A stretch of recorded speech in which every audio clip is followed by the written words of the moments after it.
Hi everybody, this is the comic book hype, the amazing, spectacular, terrific, the great one, the people's champion. Your host, and welcome back to the comic book hype, and hopefully you like this video. So, the Thunderbolts movie that came out about a month and a half ago. I'm trying to figure out where is this as a success? Is it a success? Isn't it a success? Did it do well in the box office? It's sort of conflicting kind of evidence. I don't think it's going to make the money that it's not going to make back the money that it's supposedly spent on it in terms of the budget. So I guess in that regard, it's a failure. But people are sort of lukewarm about it. I think part of it is, I guess, because you got all these stand-ins for all of everybody's favorite hero, and now the new Avengers, they did some strange thing. But I came across this very strange article about the Thunderbolts movie. And about John Walker. And this is obviously U.S. agent. Let me read the headline. Thunderbolts star Wyatt Russell denies political motives behind Marvel casting white man as U.S. agent. That's all Wikipedia BS, he said. Well, I would point out, John Walker as a white character. Okay? So they're actually going with a character that makes sense. They haven't been doing that.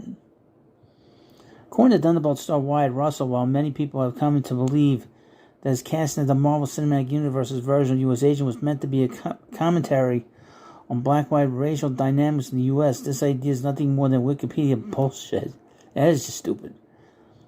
Russell, who first debuted as John Walker in The Falcon and the Winter Soldier, and will reprise the role in the upcoming Avengers Doomsday, shut down the bit of internet disinformation during a recent interview given to the Hollywood Reporter's Seth Abramovich. Now, I would mention about the Winter Soldier, about the U.S. Agent. He was created in the late 80s by Mark Greenwald. It's considered like the, probably the one guy that created more characters for Captain America than you could possibly imagine during the 80s.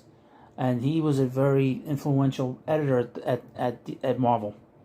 But he created U.S. Agent originally to take over for Captain America. Because Captain America, the U.S. government came to Steve Rogers and said, we want you to do all these different things covertly. And Steve didn't like that idea. He didn't want to do those things. He just wanted to do his own thing, and that was it. Well, he handed over the shield, he handed over the costume to the government.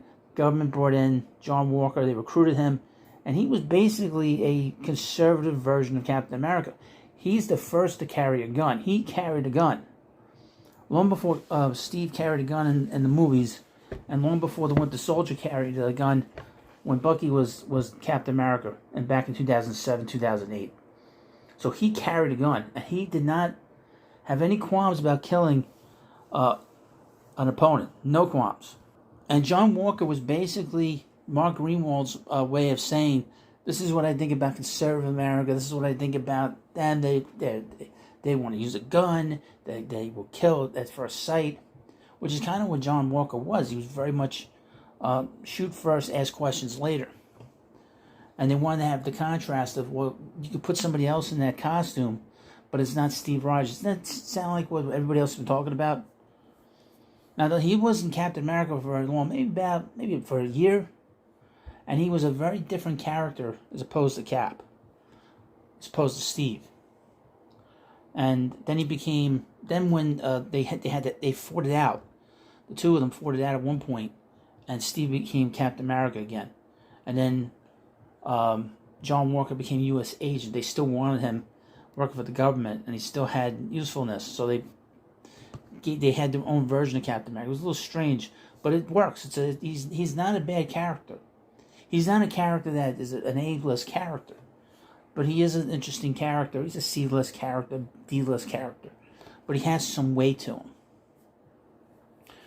him. Back to the art. Russell, who first debuted as John Walker in The Falcon and the Winter Soldier, reprised. Okay, I read that. At one point during their time together, Abramovich pointed his guest to the Wikipedia page for TFATSWS, specifically the claim made therein that Marvel Studios boss Kevin Feige had supposedly cast Russell as a sort of commentary on how the U.S. government would not want a black man like Wilson to take on that. Well, that's so stupid. I mean, really just silly. the things these liberals talk about is just insane. The supposed read of the Disney Plus series stems from a 2021 interview given by Fiegel to ESPN's Black Identity-centric subsidiary Space, where upon being asked if there was any consideration to use race relations when developing the series' take on both John Walker and Sam Wilson. Again, liberals are obsessed with race. They are obsessed with it.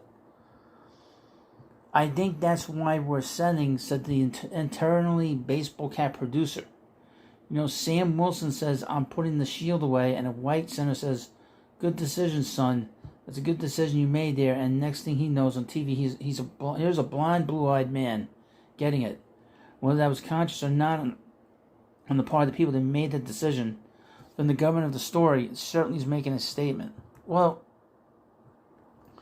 that's just the character. You know, I mean, to be honest with you. John Walker in the comics was a crew-cut Marine. If I remember right, I think he was a Marine. And he had a crew cut. He was very different physically from Steve. He was bigger than Steve. And just a more imposing figure as Captain America. You know. And now in this, they skipped this part of his origin to make him U.S. agent. It's very, like I said, it's very strange.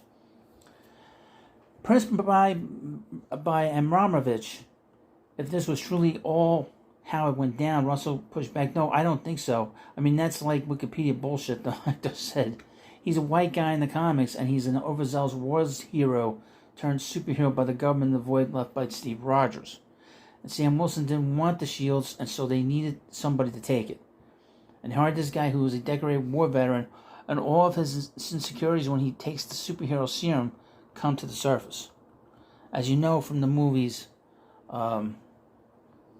Erskine said, you know, good will be great and bad will be worse.